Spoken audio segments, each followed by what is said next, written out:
Hey, I'm Elizabeth and I started Laws for Paws Vietnam, which is an organisation that's focused on dog rescue, rehabilitation and rehoming.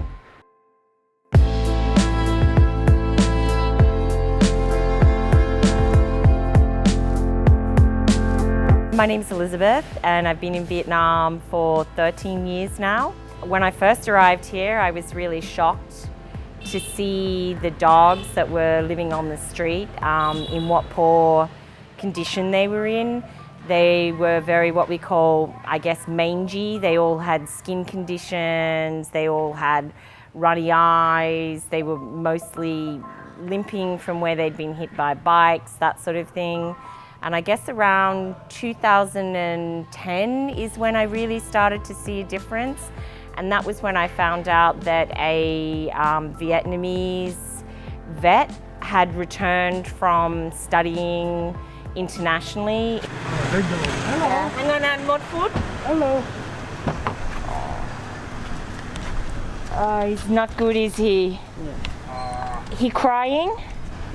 He's tired. He tired? Yes. Oh, man. So this is one of the reasons why keeping a dog like this in Vietnam is just not practical unless people have money and resources and understand the breed. You know, you can get a dog like this for as little as 10 million dong, which is less than $500. So young people can get them and then they don't have any understanding of how much care is needed in a dog like this.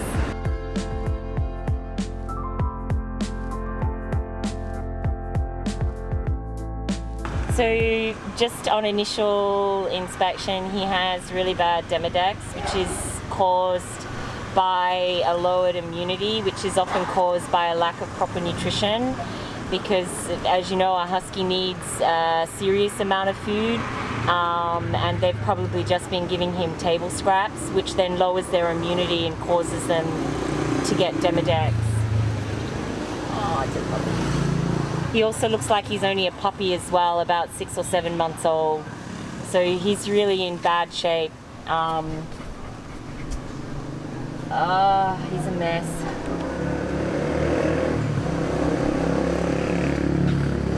It's all right, buddy. A few more minutes and we'll get you out.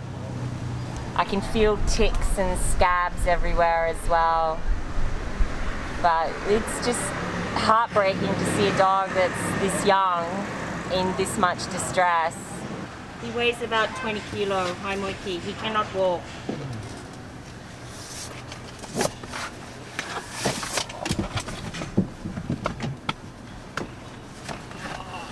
Come on, buddy. It's okay. Shh. I know it's okay. Oh, okay. And it's easier to carry. It's okay, buddy. From somewhere, and I could see that his influence in Thao Dien, where we were living, had had a really big impact. I could see that he was helping people that didn't necessarily have enough money to take their pets to a vet, and that this had drastically reduced the number of dogs that were on the street.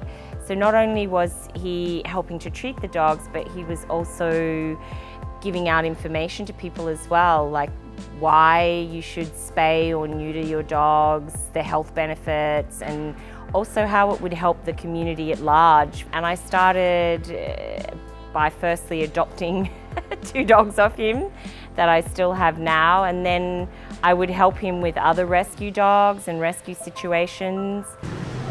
I'm not sure what's happened to his feet, but his feet are really badly cut and bleeding. He may have been out on the street for a long time. They say he's a puppy, but his teeth look really bad. Yeah, you're just exhausted. Hey? You're gonna be okay now.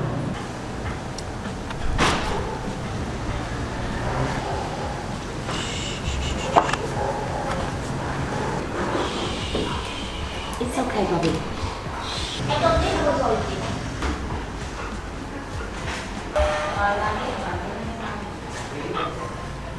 And then an organisation was created called ARC Animal Rescue and Care, and I was working with them for a long time as well. Not afraid to go out and help get a dog off the street or take a dog out of a difficult situation, or even talk to people about how to help their dogs. And from there I also started a Facebook group called Dog Lovers in Ho Chi Minh City. I wanted to start that group because the other one that was relatively active at the time allowed the sale of animals, which I was really against because there were just so many abandoned animals that needed homes, and I didn't think that buying animals on a Facebook group was a great way to help the cause.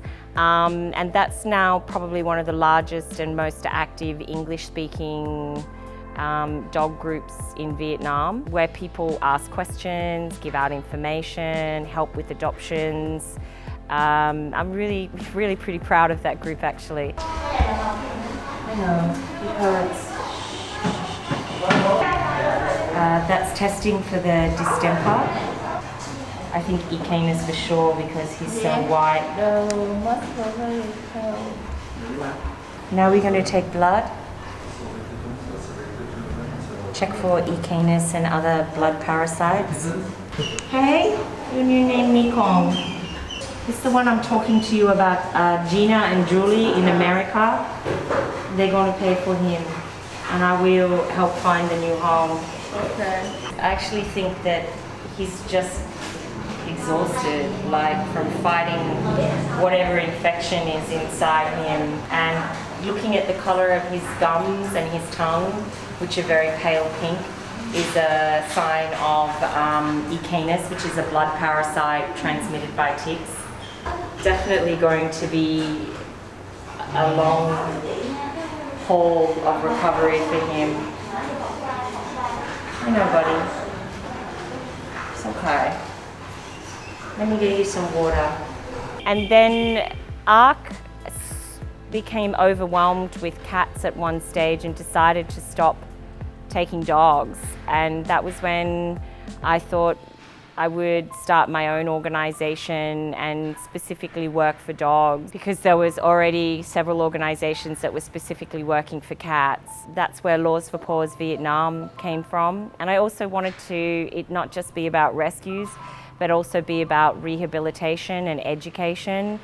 So rehabilitating dogs and educating humans about the best way to care for their pets. From January of this year, for instance, we've rescued, rehabilitated and rehomed more than 50 dogs. And in that time, we've also had those dogs vaccinated, spayed and neutered. So that's, you know, helping the whole community at large.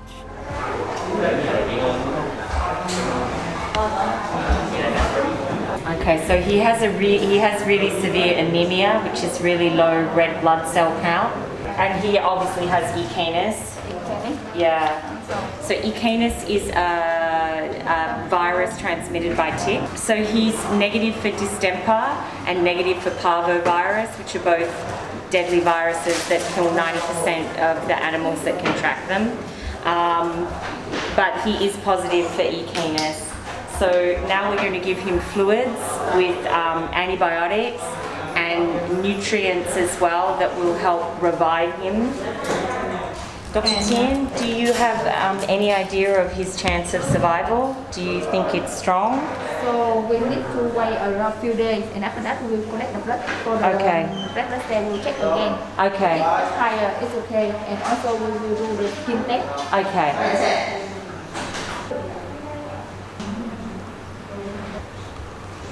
So the fact that he feels hot is a good sign that his body is trying to fight the infection that's inside. But it's obviously concerning that he's so exhausted.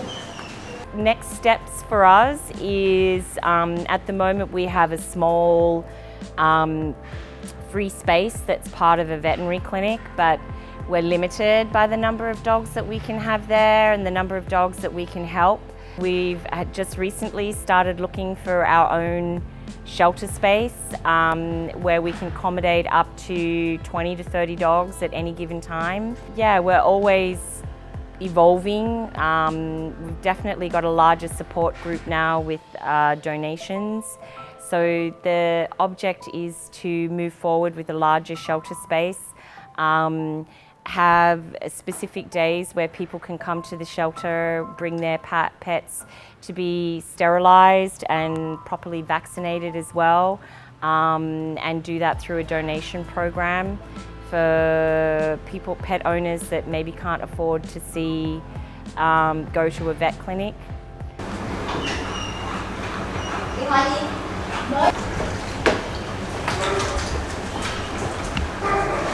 Mới